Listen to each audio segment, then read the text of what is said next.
cine i crispetes.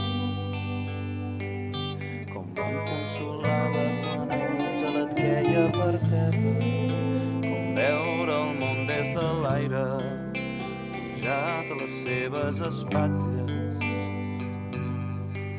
Quan em prometia que sempre el tindria al costat.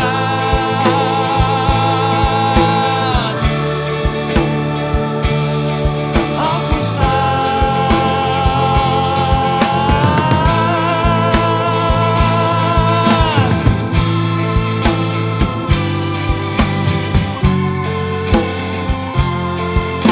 Ma mare era feliç quan ell la mirava, semblava que res no existís. L'estim